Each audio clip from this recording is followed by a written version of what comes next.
যাকাত ইসলামের পাঁচটা স্তম্ভের মধ্যে অন্যতম একটা স্তম্ভ। আল্লাহ পাক রব্বুল আলামিন আমাদের জন্য কিছু শারীরিক ইবাদত রেখেছেন, আবার কিছু আর্থিক ইবাদত রেখেছেন। শারীরিক ইবাদতের মধ্যে সর্বোত্তম ইবাদত হলো নামাজ। তারপর মানুষের সাথে উঠা বসা, চলাফেরা, আচার আচরণ, এই সবগুলা আমরা যাতে সুন্দরভাবে করি এই শারীরিক মাধ্যমে। আরেকটা ইবাদত রেখেছেন আর্থিক ইবাদত। এই ইবাদত হলো যাকাতের মাধ্যমে, এই ইবাদত হলো সদকায়ে ফিতর আদায় করার মাধ্যমে, এই ইবাদত হলো মানুষদেরকে দান করার মাধ্যমে। তো মাল বা ধন সম্পদ আল্লাহ পাক যে সব বিধিবিধান রেখেছেন তার মধ্যে সব থেকে বড় হলো যাকাত। দেহের মাঝে শারীরিক যত ইবাদত রয়েছে সব ইবাদতের মধ্যে শ্রেষ্ঠ ইবাদত হলো নামাজ, আর আর্থিক ইবাদতের মধ্যে সর্বশ্রেষ্ঠ ইবাদত হলো যাকাত। এটা আমার কথা হলো নবী করিম সাল্লাল্লাহু আলাইহি ওয়াসাল্লাম যখন সাহাবায়ে কেরামদেরকে যুদ্ধের জন্য পাঠাইতেন তখন নবী এই কথা বলে পাঠাইতেন যে ব্যক্তি ঈমান আনবে, নামাজ পড়বে আর যাকাত দিবে ওই ব্যক্তির সাথে যুদ্ধের কোনো প্রয়োজন নাই। অর্থাৎ সে যদি ঈমান আনে তারপর সে নামাজ কায়েম করে আর তার উপর যদি যাকাত খরচ হয়, সে যদি যাকাত দেয় তাহলে তার উপর আর তোমরা যুদ্ধ চালিয়ে যাইবা না। এই হাদিস দ্বারা আমরা কি বুঝতে পারলাম যে আমাদের শারীরিক যত ইবাদত রয়েছে তার মধ্যে সর্বশ্রেষ্ঠ ইবাদত হলো নামাজ, আর আর্থিক যত ইবাদত রয়েছে তার মধ্যে সর্বশ্রেষ্ঠ ইবাদত হলো যাকাত। তো নবীজি বলেন এই তিনটা কাজ যতক্ষণ না করবে ততক্ষণ তাদেরকে মুসলমান বলে গণ্য করা হবে না। যদি কেউ শুধু মুখে বলে যে আমি মুসলমান, কিন্তু দেখা গেল সে নামাজের দ্বারা কাছে নেই, যাকাতের দ্বারা কাছে নেই, তাহলে তাকে সঠিক মুসলমান হিসাবে গণ্য করা যায় না। কারণ মানুষের কে আল্লাহ পাক রব্বুল আলামিন সব কিছুর বিধিবিধান নিয়ম নীতি বর্ণনা করে দিয়েছেন। অতএব আল্লাহ তাআলার সৃষ্টি মানুষের মালিক আল্লাহ, আল্লাহ যে কথা বললেন এই কথা অনুযায়ী যারা চলে না, এই কথা অনুযায়ী যারা মানে না, তাদেরকে তো আল্লাহ তাআলার প্রিয় নেক বান্দা বান্দী বলা যায় না। নামাজ ও যাকাতের গুরুত্ব সবচেয়ে বেশি হওয়ার কারণে পবিত্র কুরআনুল কারীমের মধ্যে আল্লাহ পাক রব্বুল আলামিন প্রায় ৮২ জায়গায় নামাজের কথা আলোচনা করেছেন। অপরদিকে যাকাতের কথা প্রায় ৩২ জায়গায় আল্লাহ পাক রব্বুল আলামিন আলোচনা করেছেন। আমরা একটা জিনিস লক্ষ্য করে দেখি যে যে জিনিসটা যত বেশি গুরুত্বপূর্ণ সেই জিনিসটা বেশি বেশি আলোচনা করা হয়। তো আল্লাহ পাক রব্বুল আলামিনের কাছে নামাজ বেশি গুরুত্বপূর্ণ, এই জন্য আল্লাহ পাক রব্বুল আলামিন নামাজের কথা পবিত্র কুরআনুল কারীমের মধ্যে ৮২ জায়গায় উল্লেখ করেছেন। তারপর যাকাতের কথা আল্লাহ তাআলার কাছে বেশি গুরুত্বপূর্ণ, এই জন্য আল্লাহ পাক রব্বুল আলামিন যাকাতের কথা ৩২ জায়গায় আলোচনা করেছেন। এই দুইটা আমল যদি কেউ পরখ করে শাস্তি অনেক কঠিন হবে।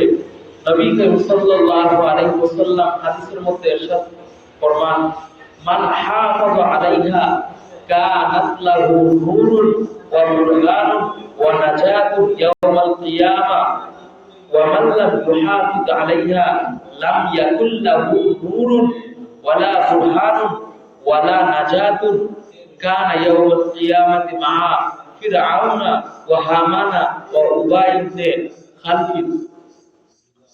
নবীজি হাদিসের মধ্যে ইরশাদ করেন, যে ব্যক্তি নামাজ কায়েম করবে আর রমজানের এই যে যাকাত খরচ হলে যাকাত দিবে, তাহলে ওই নামাজ এবং যাকাত কাল কিয়ামতের ময়দানে তার জন্য নূর হয়ে দাঁড়াবে। সুবহানাল্লাহ। ওয়া বুরহানুন, তার জন্য দলিল হবে, মিজানের পাল্লা তার জন্য দলিল হবে। ওয়া নাজাতুন ইয়াউমাল কিয়ামা, এবং কিয়ামতের ময়দানে তাকে জাহান্নাম থেকে মুক্তি করে জান্নাতের ফয়সালা করে দিবে। সুবহানাল্লাহ।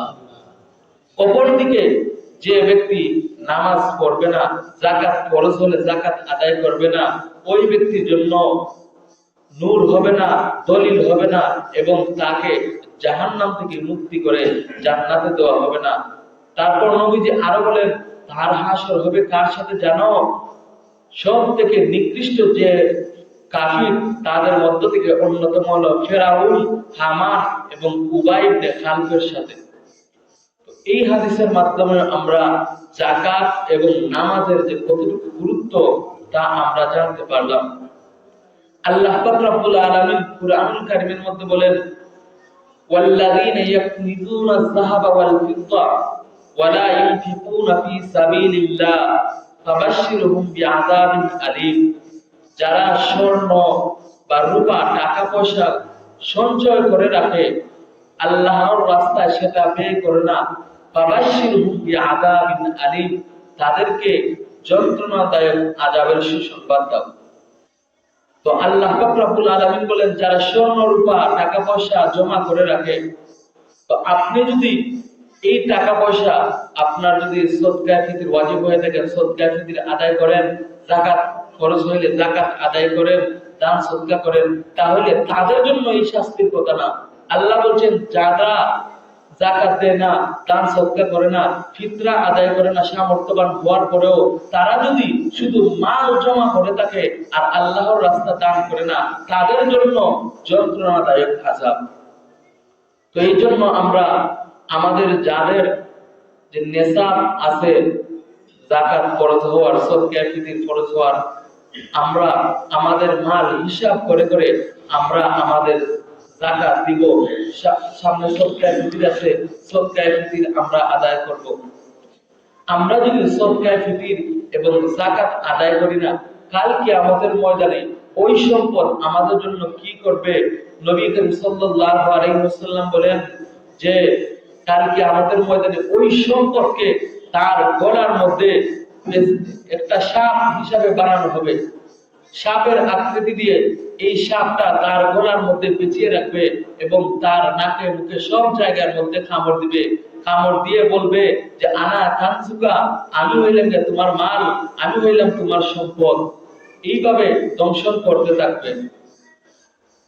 তো এই জন্য আমার যে যাকাত শব্দটার অর্থই হইল, আর যাকাত অর্থ পবিত্র হওয়া। যাকাত দিলে মাল পবিত্র হয়, যাকাত দিলে মাল বৃদ্ধি পায়। যে বলা হয়েছে, কেউ যদি সৎ উপায়ে আয় করে, তারপর আল্লাহ যেভাবে খরচ করার জন্য বলেছেন এই অনুযায়ী যদি খরচ করে, তাহলে মহান আল্লাহ পাক রব্বুল আলামিন তার মালের মধ্যে বরকত দেন এবং তার মাল দ্বারা সে উপকারী হয়, শান্তি পায়। অপরদিকে যে মাল অন্যায়ভাবে অর্জন করে আর ওই মাল দ্বারা সে উপকার পায় না এবং সে এই মালের মাধ্যমে শান্তি পায় না, বরং কষ্ট আর কষ্ট।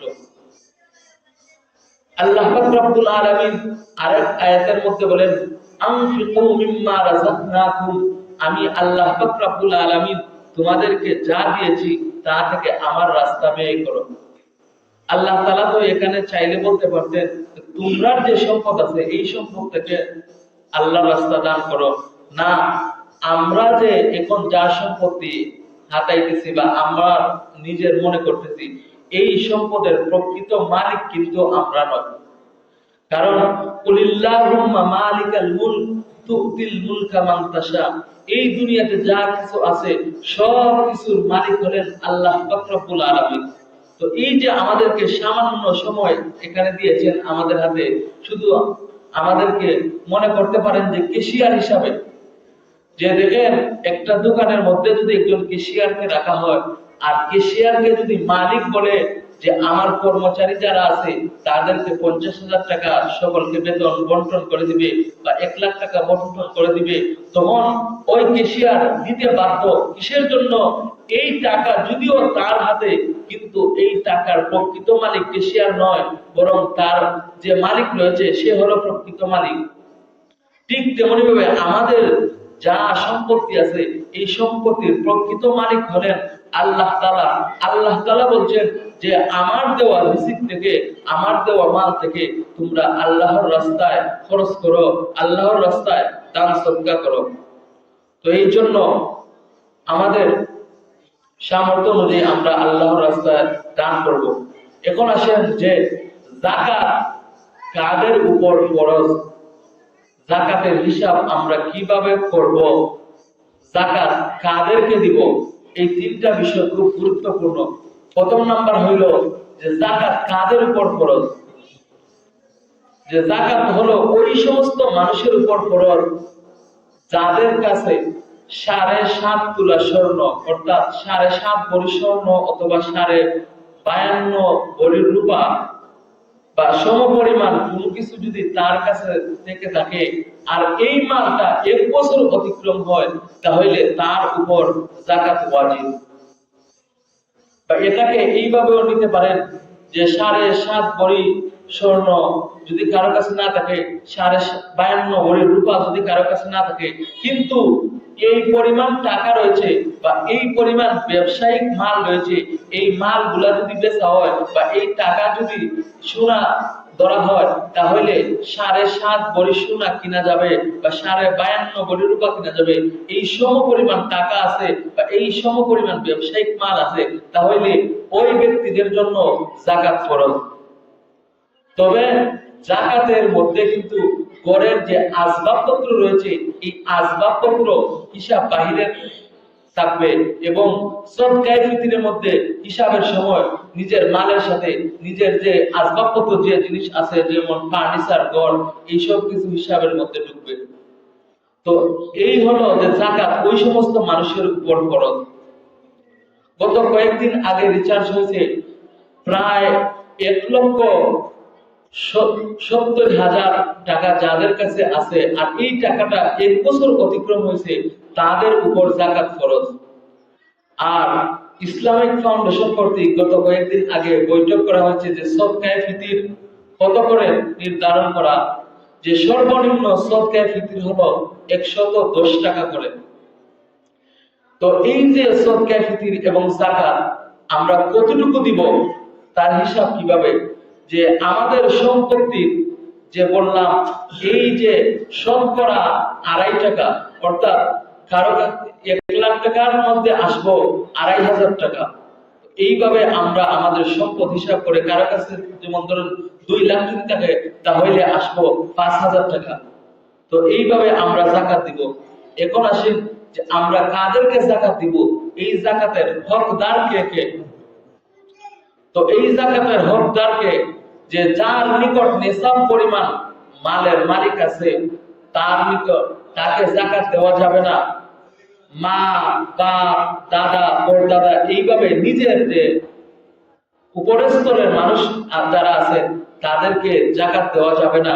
এমনি ভাবে নিজের ছেলে, মেয়ে এবং নিম্ন শ্রেণীতে যারা আছে, তাদেরকেও যাকাত দেওয়া যাবে না। স্বামী বা স্ত্রী, স্বামী স্ত্রীকে এবং স্ত্রী স্বামীকে যাকাত দিতে পারবে না। এবং বাবা যদি তার নাবালেগ সন্তানকেও চায়, তাকেও যাকাত দিতে পারবে না। মৃত ব্যক্তির কাফন দাফনের জন্য, অর্থাৎ আমার যাকাতের মাল মৃত ব্যক্তির কাফন দাফন কেনার জন্য, এটাও করা যাবে না।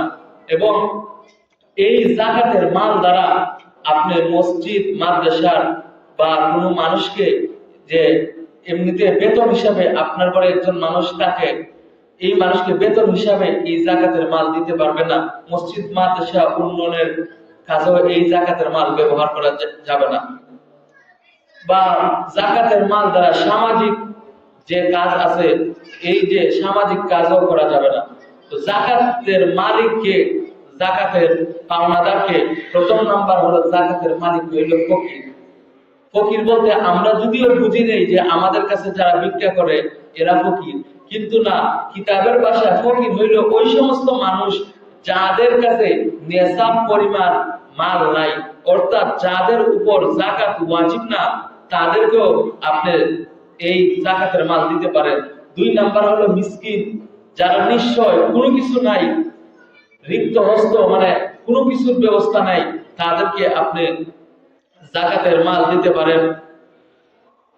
তিন নাম্বার হলো যাদের উপর ঋণের বোঝা আছে, অর্থাৎ এই পরিমাণ ঋণ তার কাছে, সে আর সংসার নিয়ে সামনের দিকে অগ্রসর হইতে পারতেছে না, একেবারে বেকায়দা পড়ে গেছে। এখন আপনি যদি ওই ব্যক্তিকে জাকাতের মাল দেন, তাহলে ওই ব্যক্তিও এই জাকাতের মাল পাওয়ার কারণে সে একটু সামনের দিকে স্বাবলম্বী হতে পারবে। এই জন্য ঋণগ্রস্ত যারা আছে তাদেরকেও জাকাতের মাল দিতে পারেন। তারপর 4 নম্বর হলো যে ভাই বোন তাদেরকে জাকাতের মাল দিতে পারবেন, তবে তাদেরকে যদি জাকাতের মাল জাকাত বলে দেন তাহলে তাদের মনের মধ্যে কষ্ট আসতে পারে। এই জন্য নিজের ভাই বা আত্মীয় স্বজন যদি গরিব হয় তাহলে তাদেরকে জাকাতের মাল দেওয়া, তবে এই কথা উল্লেখ করে না দেওয়া যে নেও তোমাকে আমি জাকাতের মাল দিলাম, এই কথা যদি বলে দেওয়া হয় তাহলে সে কষ্ট পাবে। আরেকটা জিনিস লক্ষণীয়, যে মনে করেন আমার নিজের পাড়া প্রতিবেশী যদি হকদার অর্থাৎ গরিব হয়, আর অন্য এলাকার মধ্যে আমি কিন্তু জাকাতের মাল দিতে পারবো না, কারণ আমার প্রতিবেশী যারা আছে তাদেরকে দিতে হবে। তবে দূরবর্তী যদি আমার কোনো আত্মীয় স্বজন হয়, মনে করেন আমার বোন বিবাহ দিলাম বা আমার ফুফু বিবাহ দিলাম, এইরকম যদি হয় তাহলে আত্মীয় হিসাবে যেহেতু, এই জন্য দূরবর্তী জাকাত দেওয়া যাইতে পারে। তবে এই যে জাকাত দিলে যদি নিজের আত্মীয় স্বজনকে জাকাত দেওয়া হয় তাহলে ডাবল সওয়াব পাওয়া যাবে। কিভাবে ডাবল সওয়াব? যে একটা হলো আত্মীয়তার বন্ধন রক্ষার সওয়াব পাওয়া যাবে, 2 নাম্বার হলো জাকাত আদায়ের সওয়াব পাওয়া যাবে। এই জন্য সব থেকে উত্তম এবং অগ্রাধিকার হলো ওই সমস্ত মানুষ নিজের আপনজন যারা যে গরিব অসহায় দিন পাত খুব কষ্টে কাটছে তাদেরকে এই জাকাতের মাল দেওয়া, ফিতরার মাল দেওয়া। তো এই ফিতরার মাল আমরা যে দিব, আরেকটা জিনিস লক্ষ্য করব, যেমন ধরেন এখন এই বছর ফিতরা সর্বনিম্ন হলো 110 টাকা। এখন যদি আমি 10 টাকা 10 টাকা করে 10 জনকে দেই তাহলে কোনো কাজে আসবে না। এই জন্য এই দিকটা লক্ষ্য করে আমরা ফিতরা বা যাকাত দিব, যাতে আমি যদি এই টাকাটা দেওয়ার কারণে সে যাতে একটা উপকার, যাতে একটা জিনিস করতে পারে, একটা তার একটা হাজত পূরণ হয়, এই দিকটা আমরা লক্ষ্য করব। কারণ 110 টাকা আমার যে ফিতরা আসে, এই ফিতরা যদি আমি 10 জনকে দেই তাহলে 10 টাকা দিয়ে কিছু করা যাবে না। অপরদিকে যদি তাকে 100 টাকা দেই তাহলে কমসে কম যে 1.5 কেজি ময়দা বা আটা আনা যাইতে পারে, সামনে যেহেতু ঈদ, বা 1 কেজি গুড়, আধা কেজি গুড় আনা যাইতে পারে, কিন্তু 10 টাকা দিলে তার তেমন একটা হাজত পূরণ হয় না। এই জন্য আমরা এই জিনিসগুলা লক্ষ্য রাখবো। আল্লাহ তাআলা আমাদের সবাইকে যে কথাগুলো বললাম তার উপর আমল করার তৌফিক দান করুন। সবাই বলি আল্লাহুম্মা আমিন।